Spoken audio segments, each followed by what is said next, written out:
Hi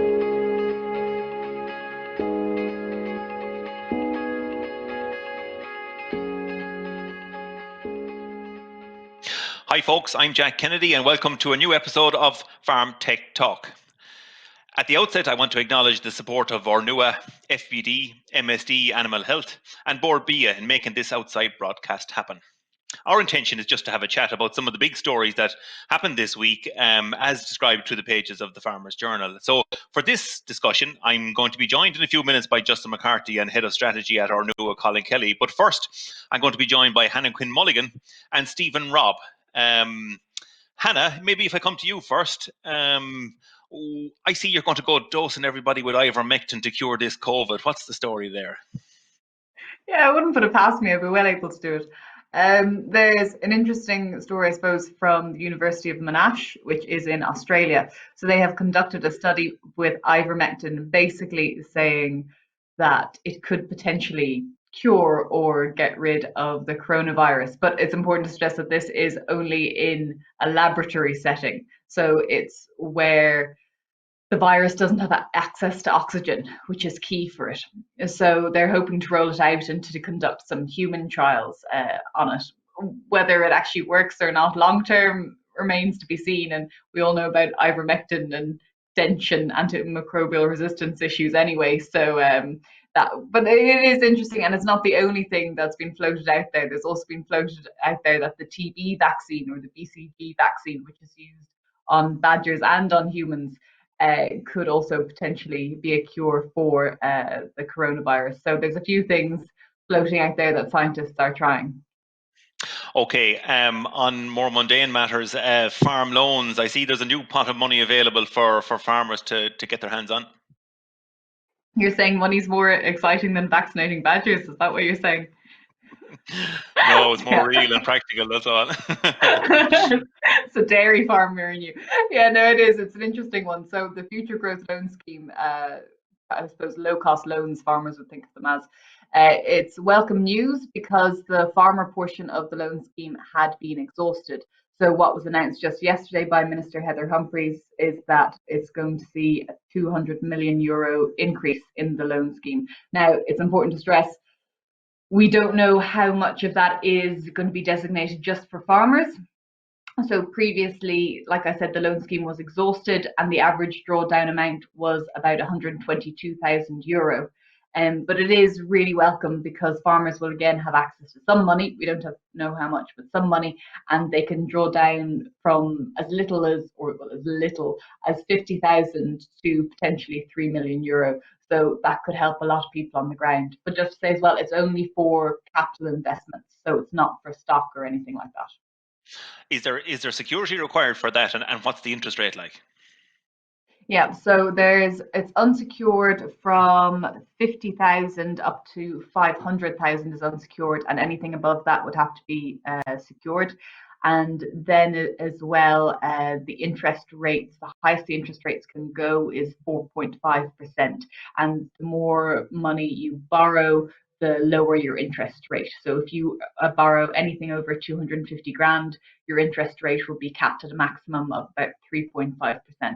So but different banks obviously have slightly different interest rates. And it's only the three pillar banks that are offering the loans as well. So KBC are also getting money from the Future Growth Loan Scheme, but they're not offering it to farmers. So it's just Ulster Bank, Bank of Ireland and AIB that farmers can go to get the money. Okay, sit tight and I'll be back to you in a minute. Stephen, just to jump to you, very busy time in the fields, I suppose. The cereal planting is probably coming to an end. Give us an update in terms of the spring cereals, where it's at. Yeah, I mean, what a difference 2 to 3 weeks can make. I mean, at one stage we were facing a damn near insurmountable challenge of a significantly increased spring crop area and no weather in sight to get it done. But within the space of 2 to 3 weeks, we're in around 80-85% of the way there now. It hasn't been the same everywhere. Northern counties, Donegal, Derry, Antrim, we're in around 2 weeks behind parts of the south. Indeed, the west and the northeast has been a little bit slower to dry out there as well. But look, by all accounts, chatting to growers, a lot of the spring planting will be finished up come Sunday. So what we really have left now is a bit of spring barley and maybe a small bit of spring rape. So look, obviously conditions are good. This kind of increase in temperature and just more favourable growthy conditions. It's going to be good for establishment. So guys are targeting around 350 seed per metre squared, give or take, even for 300 plants per metre squared. Those crops should get up and away. So look, it's been quite a good time on Tillage Farm. So it has, despite everything that's going on, guys are quite happy to plough on and get the work done. Is there a cut-off time, Stephen, when you're gone too late? Like, I mean, here we are speaking 10th of April, give or take. Like, when does it get too late for putting in spring cereals? Well, look, I suppose you have to remember anything that's going in now. So it's only got a fraction of the yield potential that the crops sown in earlier March in good conditions have. So basically, the later you go on, by and large, the lower the yield potential. So look, we've seen crops drilled into May before. 2018 was a prime example of that. Now they yielded pretty poorly. But the drought was a lot to do with that. So really, it's about weighing up. It's about weighing up the yield potential, I suppose knock on harvest date, and whether or not you're going to see a return pretty much in your investment, as in your inputs. So really, that's kind of specific. So you could probably put in a spring crop in May, maybe in parts of the south, and it will return a greater yield, return on investment than areas in the north, for example. So it really depends on your area, your farm, and the weather, obviously. Okay, I hear you. Just to maybe touch off the winter crops. So those crops that were drilled, I suppose, when was it? September, October, and then we had all the rain over winter and into the new year. How have they been performing, I suppose, since this weather picked up and kicked up, I suppose? Yeah, well, look, it's amazing what the weather does to crops. This increase in temperature and just favourable growthy weather has done wonders. Crops are visibly green now, which is great. Look, there was a huge amount of uncertainty earlier on in the season as to how much crops are going to need replanting. And because of the poor weather and kind of dodgy enough establishment, there were issues with thin crops. The advice was to leave those crops to last and then make your decision then. And look, by and large, there hasn't been that much replanting going on, so there hasn't.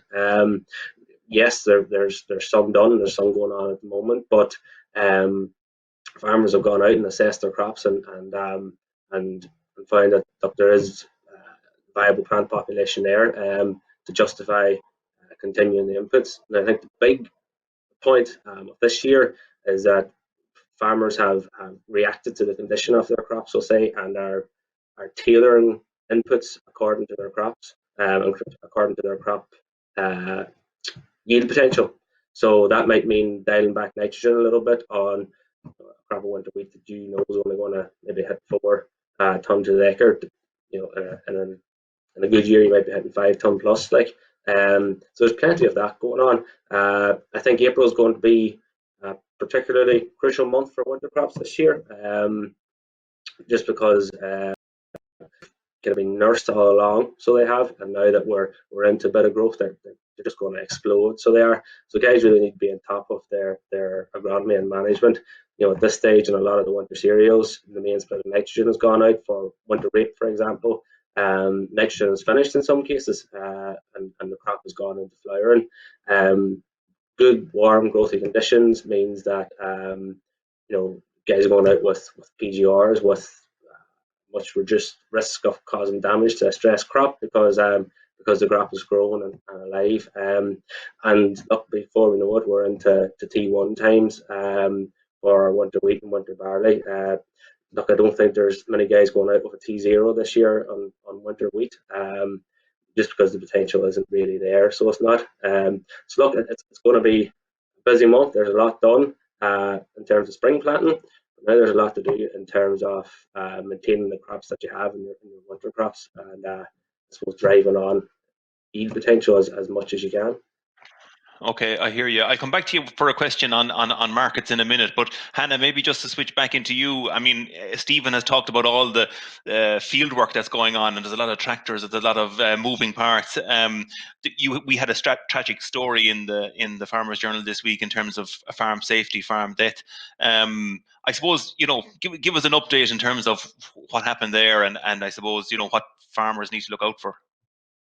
Yeah, and it's a funny thing because we've been saying, I suppose, not in the office, but in the office WhatsApp group, we've been saying how few farm fatalities there'd been so far this year, and then last week there were two, I think actually three in the space of a week, and that was shocking. There was two older farmers, and then there was also very tragically a 5-year-old who was killed after falling off a trailer in Roscommon.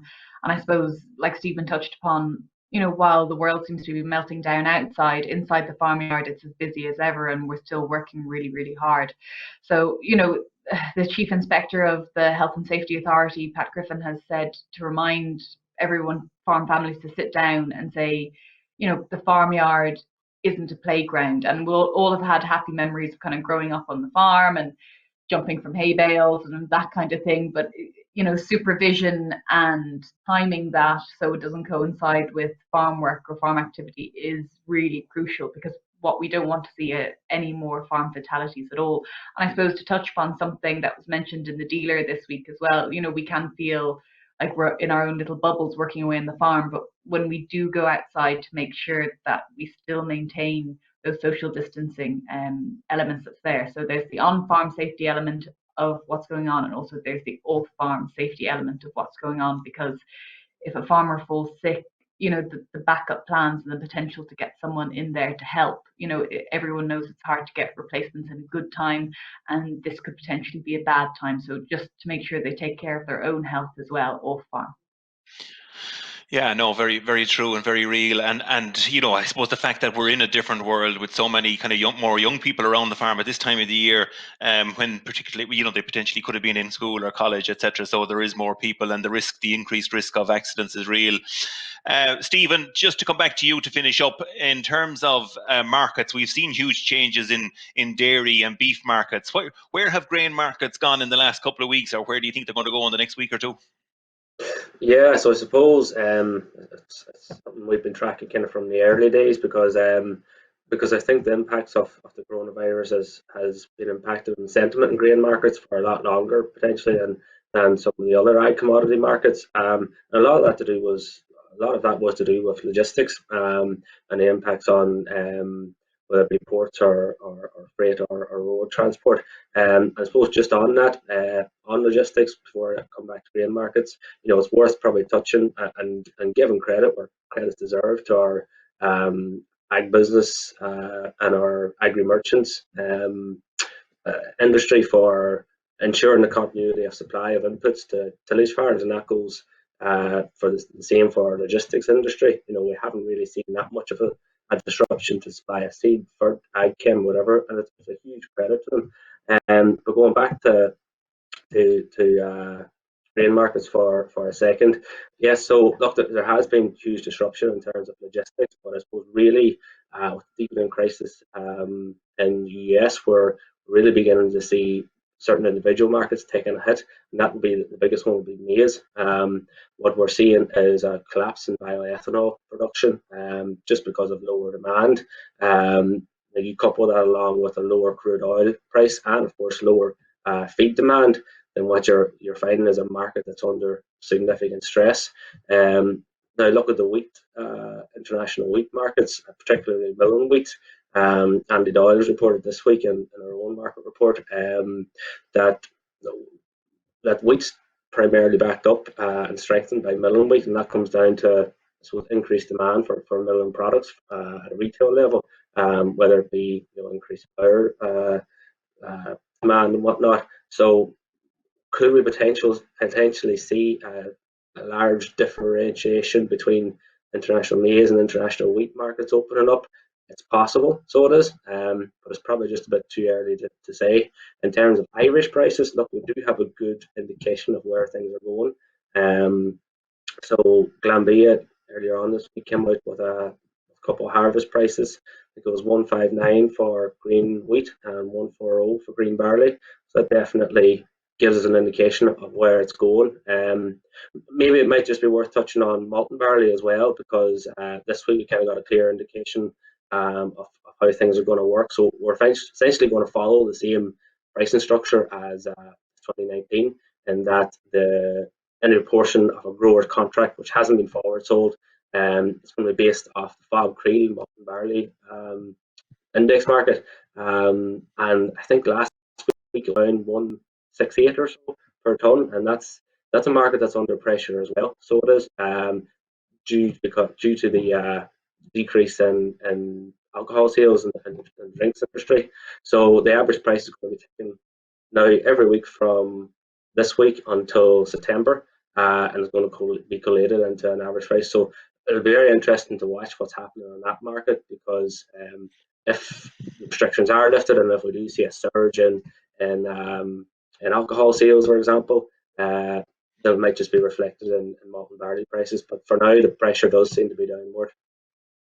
Thanks, Stephen. It's very interesting to hear how the markets evolve as our purchasing habits change with the COVID restrictions. I'll be talking to Colin Kelly, head of Ornua, in her head of strategy at Ornua, in terms of what's happening in dairy markets, and I'll be talking to Justin McCarthy in terms of beef markets. So we get a flavour again of what's happening in both those markets. But in the meantime, thanks to Hannah and thanks to Stephen for their contributions today. I'm joined now by editor of the Farmers Journal, Justin McCarthy. Justin, we see images of farmers dumping milk, and I suppose a negative portrayal of dairy markets that, this week in the paper and across the world. Yet this week we see Ornua, formerly the Irish Dairy Board, setting a good set of numbers for 2019. They seem well set up for 2020. Yeah, look, Jack, I suppose the 2019 figures are historic, but the fact that they are so strong actually does have relevance in terms of the challenging period that we're going into. Circa operating profit of around 50 million euros, up 21% last year. But also, I suppose, importantly for co-ops, the member bonus that Ornua has paid out, I think, is up around 38% to 26 million. So a good cash flow boost there as well. Jack, what you said is right in terms of Ornua would be critically important going forward to get through this period, in the same way as they were in 2018, whenever they bought a lot of product off the market towards the end of 2018, stored it, carried it over and sold it into 2019. And I think one of the other positives to come out of the Ornua figures is also the fact that they've gone from a debt level of 110 million euros to last year, which was relatively small for a company the size of Ornua, to actually now having 20 million cash surplus. So I think Ornua is going to be a really vital part in the cog of providing working capital to our co-ops through this difficult period. And also then you have the Kerrygold brand, which is a premium butter brand that is delivering a premium back. I think it was around 18 million to co-ops last year. And look, whilst the food service market is obviously under pressure, we are seeing a lot of home baking, a lot more retail sales, and look, the Kerrygold brand is ideally positioned to capture its share of that. Yeah, you're right, Justin. So to get a better feel for that, earlier today, I talked to the head of strategy with Ornua, Colin Kelly, about that shift from the food service into the retail.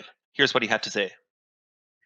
Yeah, and I suppose the first thing I'd say, Jack, is if you think about what does food service actually mean, our definition would be that it's meals prepared outside the home that are typically served in a ready-to-eat format. So what you're talking about there is you're talking about your bars, your restaurants, your fast food chains, all those pieces.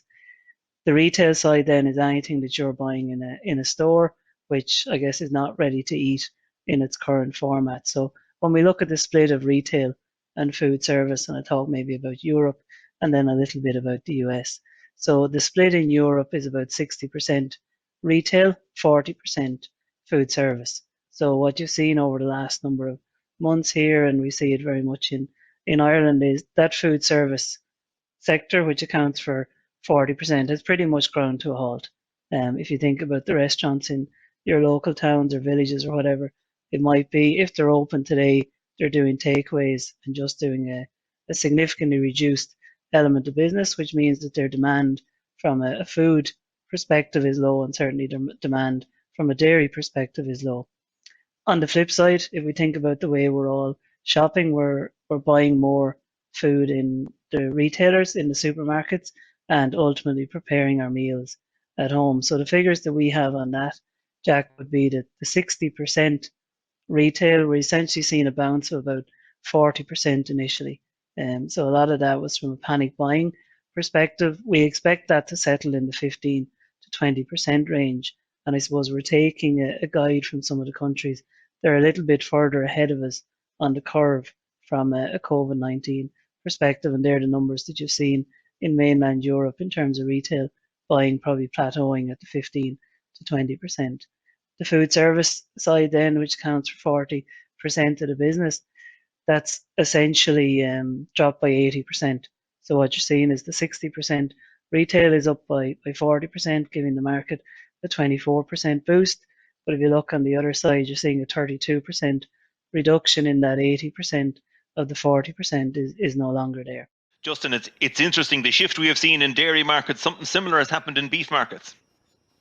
Yeah, look, we are having difficulties with all the markets, Jack. It's actually so a positive to see. Sheep markets have stabilised. The lamb trade obviously given a bit of a boost as we head into Easter. But look, as Phelan O'Neill had in this week's paper, we're seeing quotes for beef drop to what has been a 10-year low, $3.40 a kilo for steers and heifers. And there's no doubt that decline in the food service market that the guys talked about earlier and that we've highlighted a number of times now in recent weeks, really starting to hit the beef trade. And there's a real imbalance in the beef trade as well, Jack. Obviously, when you break down a carcass, you break it into about 70 different component parts. And whilst there's a good, strong trade, as Phelan says, for mince, the trade for steaking cuts and higher value cuts is under real pressure because effectively people are not dining out and your strip loin steak or your ribeye steak, a luxury meat choice.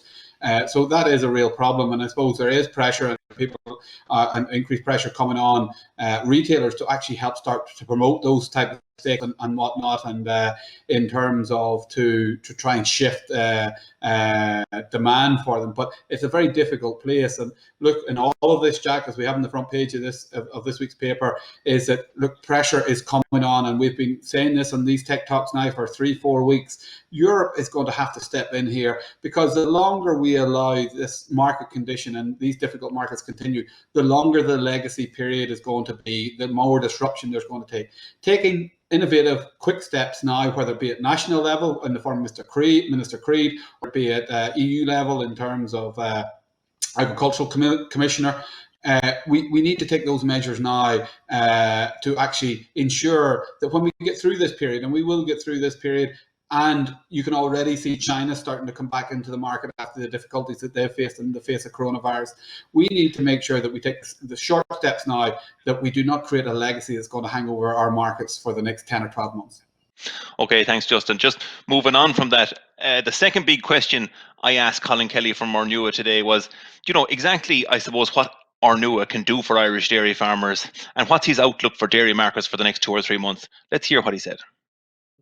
From an Ornua perspective, we're one step removed from the farmer, but ultimately we've 13 factories worldwide, so our job is to keep those open and stay buying as much Irish product as we physically can and can afford to, stay delivering on the Kerrygo brand. And when we look at it, supply chain is a big challenge at the moment, but we're very clear that the best return for Irish farmers at the moment is Kerrygold, and we're prioritising getting containers to the countries where Kerrygold is sold. So that's certainly something that we're very conscious of and looking at.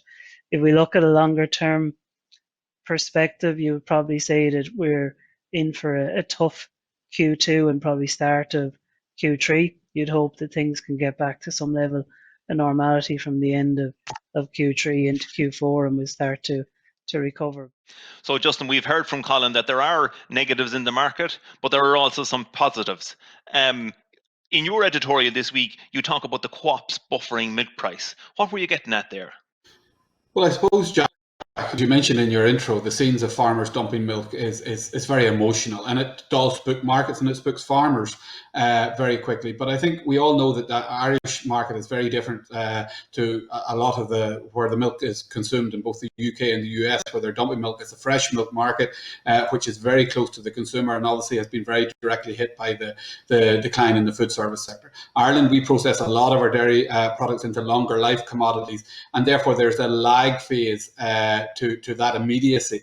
So I suppose what I'm saying is, look, we hope that this is going to be a short-term shock to the market in terms of consumer demand. We have to remember this isn't like 2009. Some people are comparing this to 2000. It's not like 2009 in that the reason the markets have been disturbed is because of government restrictions around the movement of people. It's not about consumer confidence or anything like it. So whilst, yes, some of the commodity prices are heading for 2009 levels, we would expect, and I think most analysts expect, that markets will rebound when people do start to re-emerge back onto the streets and start engaging in that food service market and normal consumption patterns come back. So I think the focus of Co-op would be to help their farmers through the next 2 to 3 month period. I think we do have buffers in place that allow us to do that. One, the product portfolio. Two, we talked earlier about Ornua, its ability to raise a lot of working capital and financially support product in storage. We do hope that Europe will come on board in terms of PSA. Look, we've seen it in the past. We've seen very strong results 2 weeks ago from Dairy Gold. We've seen it in the past that co-ops would support the milk price, albeit at the expense of their balance sheet. But that's why they're co-ops. They're owned by farmers, and that's what they're there to do. And also, I think as well, some of the measures that Minister Creed could introduce particularly around to give farmers confidence that if there is disruption to processing capacity in light of COVID, that those farmers affected by being able to get their milk processed would be supported financially through the state. But I suppose, Jack, I would say to all farmers out there is, we are hoping that this will be a short-term hit. Nobody has ever experienced this before. The rule book isn't written on this as of yet. And what we can do, what I would urge farmers also to do, is just plan ahead that this may be a bit more prolonged than maybe that we're hoping for, and certainly to look at cash flows, to look at investment strategies and whatnot, plan ahead prudently. Okay, Justin, just to finish, we're 2 or 3 weeks now, I suppose, into this lockdown period, and we're coming up to the Easter weekend. There's a lot more kids on farms. There's a lot more young people on farms. Farm safety springs to mind, I suppose, coming up the upcoming Easter weekend. What message have you for farm families around Ireland? Look, Jack, probably the most sobering news in this week's Farmers Journal was the fatalities that have taken place on farms in recent days. And I know I speak for all farmers and all certainly in the Farmers Journal in relation to expressing our deep sadness to those families. Look, we have a unique situation here where kids have been on the farm for a prolonged period of time. It's a very busy time on farms. A lot of the elderly are cocooning, so labour might be tight on some of the farms. So I would just urge families to sit down around the kitchen table, talk about farm safety. And I would also, Jack, encourage every one of our readers to continue to adhere by the government guidelines in relation to movement restrictions, or the government restrictions in relation to the movement of PHSE guidelines. I think it's critically important. It's amazing how quickly we can normalise the abnormal, and we're doing that in our everyday lives, but we should never normalise waiting for the latest figures to see how many people died from coronavirus in our society every evening. And I think this fight isn't over yet. We're putting up a good battle, but we have to make sure and finish the fight. And I think that is why it's critical, and why we would urge every one of our readers, every one of our listeners here to Tech Talks, to continue to adhere by the government restrictions, and let's try and make sure we come out of this as quickly as possible by working together. Okay, Justin, clear message. I suppose, look, that's it, folks. That's it for this week. If you want to hear the Livestock Crew, we'll be recording again today, and that'll be released again on Saturday night. So tune into that if you want to hear what's happening in the fields. So for today, thanks to Hannah, Stephen, Colin and Justin for giving up their time and keeping us posted. Stay apart and safe farming.